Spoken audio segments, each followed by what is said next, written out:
This is a needs analysis on basketball with plyometrics training. The background of my athlete is a 16-year-old high school athlete who aspires to play basketball at a high college level or even professionally in due time. The athlete's current level of plyometric training is limited. His expenditure to plyometric training includes basic exercises such as box jumps, drop jumps, lateral bounds, and jump rope. Why plyometric training benefits this athlete is to help with increase power and explosiveness. Power is a vital aspect for any basketball player, whether running down the court, doing a quick crossover move, or attempting a jump shot. The ability to generate power quickly is critical. Also, for improved, another reason is for improved vertical jump.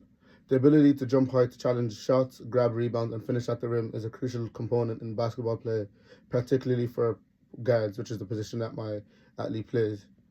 And lastly, for another reason is enhanced agility and coordination. Plyometrics training also increases agility or the ability to change direction swiftly and efficiently. Um, the second part is the testing procedure for plyometrics in basketball. The aim of the testing is to access vital qualities such as vertical jump height, agility and quickness, explosive power and reactive strength, and landing mechanics and injury preventions. The warm-up procedure, the warm-up procedure would be aerobic warm-up, jogging around the court at a moderate pace, increasing intensity gradually. Dynamic stretching, lunges with a twist, leg swings, hip openers and closers, arm circles, plyometric activation drills, light bounding, and vertical jumps. The jump order would include counter movement jumps, drop jumps, standing vertical jumps, repeated vertical jumps, and the recovery used would be 60 to 90 seconds of rest between each jump to allow the muscles to recover and ensure that performance is not affected by fatigue, and also 5 to 10 minutes of rest after completing all jumps before any additional testing. Active rest would also be included, which is light jogging or walking. The testing procedure, no, the technical points for each jump would include for the counter movement jump, the points will be maintain a straight back throughout the movement, ensure the knees do not cave in during the jumping or landing, smooth and explosive upward movement using the arms and legs. For drop jump, you have keep a neutral spine during the landing phase, minimize the ground contact for an effective strength shortening cycle. Ensure the knees are aligned with the toes landing Ensure the knees are aligned with the toes during the landing phase to prevent knee injury. For standing vertical jump, the points will be maximize jump height via both the arms and legs, avoid leaning forward or back arching during the jump, and a controlled soft landing to reduce the risk of injury. And lastly, for the repeated vertical jumps, you'd want to maintain explosive power between jumps, avoid excessive rest between jumps, ensure soft controlled landing, and maintain an upright posture and form throughout the movement.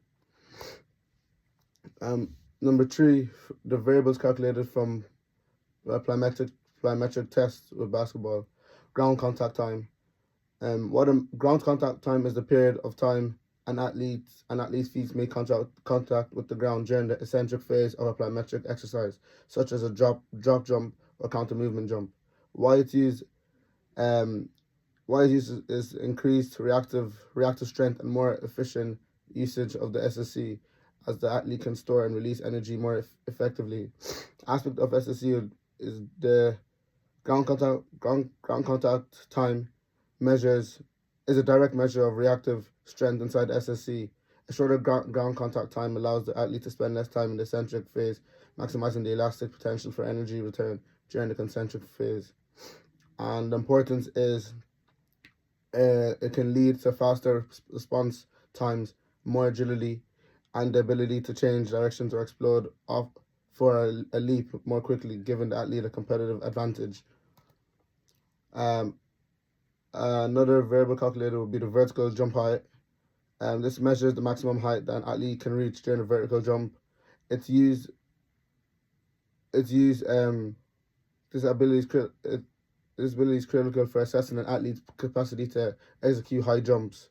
The aspect of the SSCs, vertical jump is essentially a concentric contraction, but it also uses the eccentric phase, downward movement before the jump, and the amortization phase, the transition between the eccentric and concentric phases. The importance: a higher vertical jump height indicates that the athlete can create more force and execute larger vertical lifts. Peak power output. What it measures is the greatest amount of power created during the jump. The formula is force times distance divided by time. It's used to provide vital insights regarding an athlete's ability to create maximum force in a short period of time. The aspect is associated with the concentric phase of the SSC. A high peak power output suggests that the athlete can generate substantial amounts of force fast, which is required for jumps and sprints, and the importance is essential for movements that need explosive force, such as jumping for rebounds, blocking shots, and sprinting up the court. Underlying mechanisms responsible for the results would be elastic energy storage and release. During the eccentric phase, the muscles and tendons conserve elastic energy. If the transition from the eccentric to concentric phase is swift, the elastic energy held in the muscles can be released to help with the next jump or movement. This improves athletes' ability to jump higher and move faster. And the improving results for athlete would be increased focus on the stretch shortening cycle, low to high progression, begin with a low intensity exercise such as squat jumps and progressively graduate to more complex exercises like depth jumps and bounding to increase strength and speed while preventing injury. In relation to slow and fast SSC with basketball, slow SSC training can help athletes increase their capacity to decelerate and reaccelerate, allowing them to maintain control and balance during high intensity activities. And for fast SSC, helps athletes develop the speed and explosiveness required for activities like fast starts, quick jumps, and quick direction changes. For the plyometric program for 4-week cycle, week one and 2 is the foundation phase.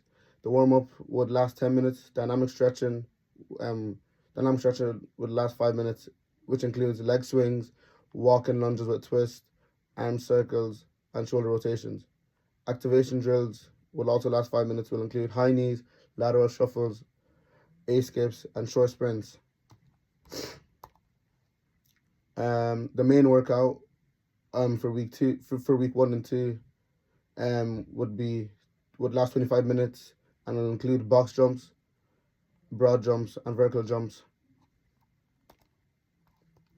For the box jumps, it would be 3 sets of 7 reps. A rest would be 7 seconds between sets. And rest would be 90 seconds between sets. For broad jumps, it will be 3 sets of 5 reps, 90 seconds between rests, and vertical jumps, 3 sets of 7 reps, and 90 seconds between rests. The cool down will be static stretching. The cool down will last 5 minutes. 3 minutes for static stretching. Will include abdominal static stretch, cross body shoulder stretch, recline spinal twist, and standing quad stretch. And foam rolling for 2 minutes, focusing on the quads, calves, hamstrings, and glutes. For week 3 and 4, the progression phase, the warm-ups would stay the same, but more intensity. Leg swings, walking lunges with a twist, arm circles, and shoulder rotations. Activity drills include high knees, A-skips, short sprints. The main workout for week 3 and 4 would include depth jumps, 3 sets of 6 to 8 reps. Rest would be 90 seconds between sets. Depth jumps into vertical jumps, 3 sets of 5 reps, 90 seconds between sets. Single leg bounds, 3 sets of 5 reps per leg, 90 seconds between rest. Bounding for distance, 3 sets of 8 reps per leg, 90 seconds between rest. The cool down would be the same, but more intense. Static stretching, abdominal static stretch, cross body shoulder stretch, reclined spinal twist, and standing quad stretch. Foam rolling for 2 minutes and focus on quads, calves, hamstrings, and glutes. Progression over the 4 weeks. During week 1 and 2, we'll be concentrating on establishing a solid foundation with basic plyometric workouts. The emphasis is on technique and correct landing mechanics. For week 3 and 4, introduce increasingly difficult and high intensity actions such as depth jumps and single leg bounds, with shorter rest intervals to test the athletes' reaction strength and power output. Progress is made by increasing intensity, complexity, and the volume of exercises. And last slide is my references. Thank you.